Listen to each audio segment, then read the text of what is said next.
Hey everyone, this is Kevin from the chesswebsite.com. Today we're going to be continuing our series in the 2014 Rapid Chess Championships. If you're not too familiar with the format, they play Monday, Tuesday, Wednesday Rapid Chess, and that is a 15 minutes game per player. They also get a 10-second increment for each move that they make, so the faster moves they make, they can actually get more time on the clock than the 15 minutes originally allocated to them. In today's match, we're going to be going over White's going to be played by Fabiano Caruana, in my opinion, the second best player in the world behind Magnus Carlsen. I actually think in a few years he'll be the top player. He has that much talent. So always fun to watch him play. I've done a lot of commentary on him before, and I think he's a phenomenal chess player and really, really young.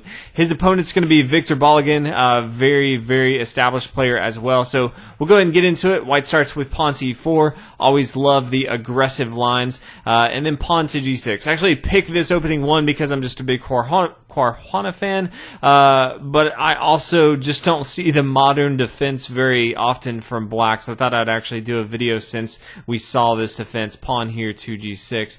Pawn here to d4. Again, White's just going to try to gobble up the center of the board, gain complete control, and then Black's going to try kind of a hyper-modern defense where he controls the center with his minor pieces and then only commits his pawns later into the game.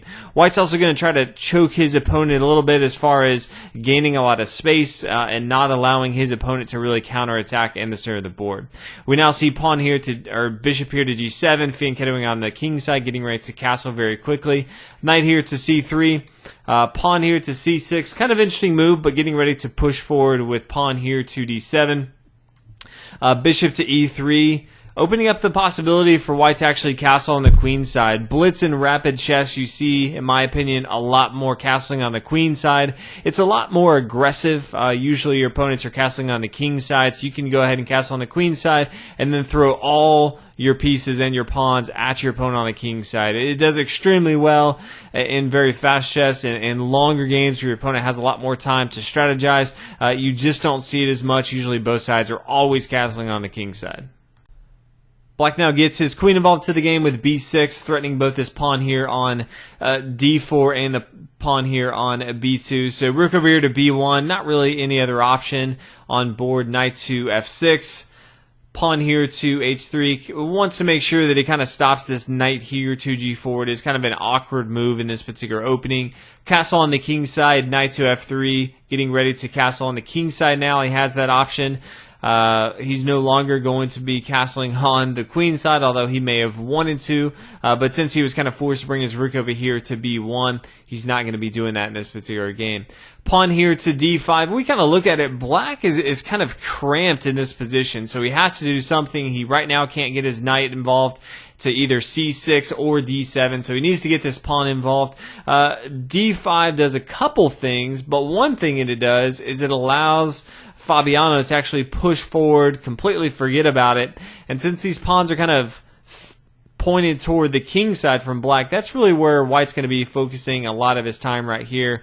And so this does gain some additional space for White. Black has to really be wary of that. So Knight's going to come down here to the newly minted outpost here from the pawn here on d5, and then we see a nice little exchange right here, and then the knight's going to fall back here to d2. Somewhat of a passive move. He could have always played a little bit more aggressive with knight here to g5, still attacking the pawn here, but again, this is completely fine. The knight comes back, attacks this pawn, and Black's kind of forced to do something with it. So first plays pawn here to c5, trying to break up the center of the board. Again, Black strategy with kind of a modern defense is to control from the diagonals, control with his minor pieces, and then kind of chip away with his pawns only after White's kind of already tried to solidify the center of the board. So pawn here to c3, kind of counterattacking. Pawn's going to recapture, so White still has both of his center pawns. Black has just two center pawns, but they're both on the e file, not nearly as effective.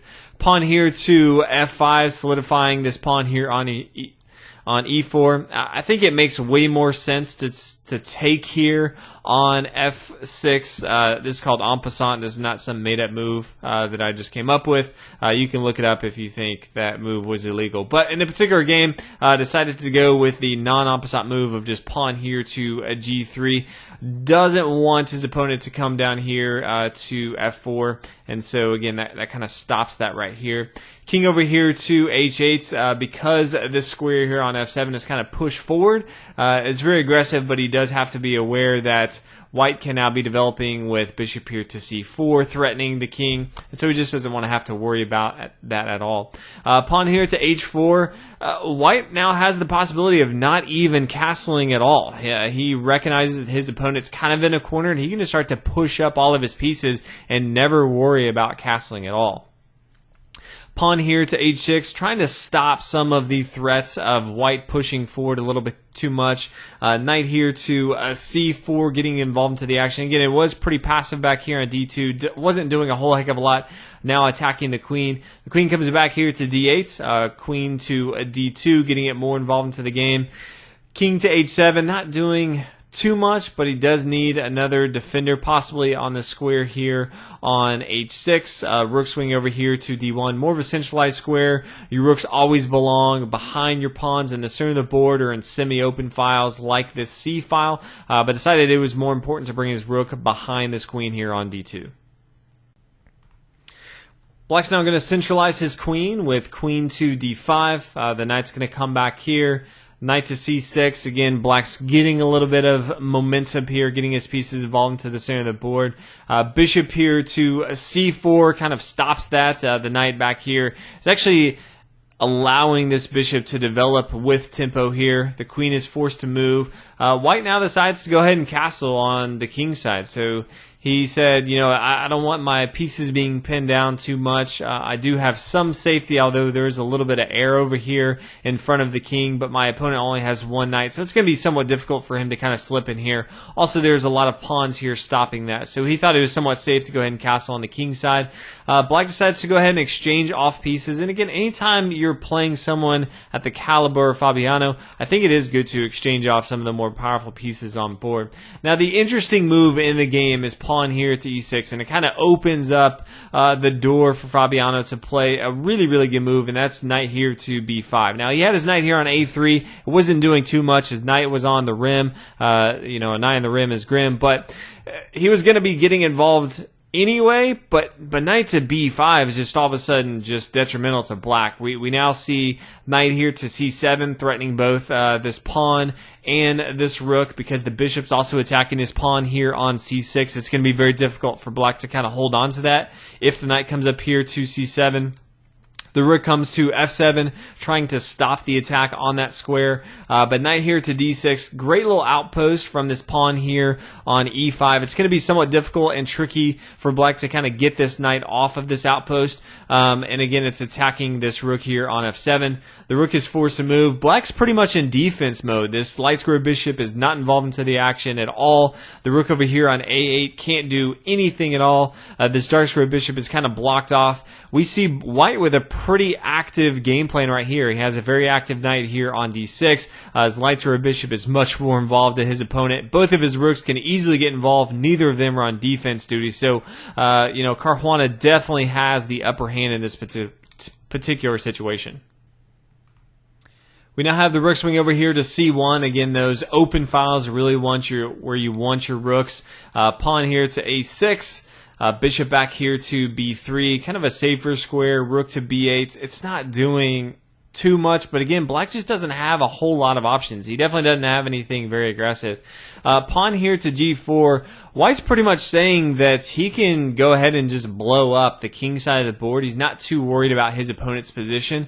So after the pawn takes, now we see the bishop come back here to c2, attacking the square here on e4. This opens up not only this f file, but now he can take with his bishop here on e4. It's very centralized for the light square bishop, so definitely going to be very good. And black just can't hold on to it anymore. So the bishop takes. The rook's going to swing over here to c7, trying to counterattack on the queen side. He can't do as much on the queen side because all of his pieces are over on the queen side.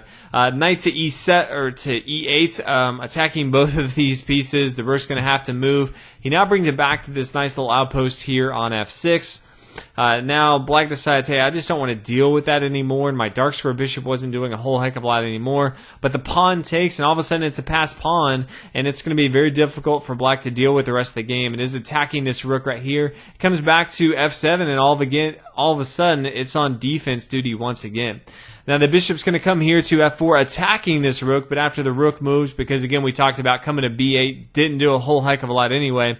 Now the bishop can come to e5, and in two simple moves, all of a sudden this pawn now has somewhat of a nice outpost, and even if his opponent were to take here on e5, he would still have his pawn taking back and has a nice little dual pawn action right here. Instead, his opponent, Bologan, decided to play a pretty questionable move. He played knight here to b4, and I see this sometimes in the Rapid Championships, but some players just don't recognize when they're under a ton of pressure. In this particular case, Viktor is a ton of pressure, and that's the one opportunity that he chooses to take his piece away from the side that's being under attack. So Fabiano is just going to continue to attack the king side of the board. Pawn here to f3. After it takes, the king's going to move up. Again, we're approaching the end game, so getting your king involved to the action is very, very important. You don't want it to just stay back. It's actually an important piece. Knight here to a d5. Rook swinging back over here to a g1. This is a semi-open file, so white's really controlling. Again, if we look at it, black still has not moved his light square bishop or his other rook over here on a8. We now see the rook's going to take here on f6. Just did not want to see that pawn, which is interesting. Just said, okay, I just don't want to deal with it, so I'm just going to give up that material. White's going to take the knights, and then black just gave up right now. He just looked at it and said, okay, I'm going to take back this pawn. I'm going to lose my rook, and that's going to be bad for me. So, pretty interesting game. Fabiano just found some very small advantages towards the middle of the game, and then he was just able to really get more of his pieces developed, and then Viktor just kind of fell apart at the end. So, again, in my opinion, second best player in the world, kind of proving that he is definitely one of the strongest, and he's near the very, very top of this tournament. I think from what I've seen on day one that he could go on to easily win the rapid section of the championship. So hopefully you guys enjoyed this video. Hopefully you learned a little bit and got to see some of the younger players shine on the scene. For more coverage, make sure you check out thechesswebsite.com, and I'll see you guys tomorrow for more coverage.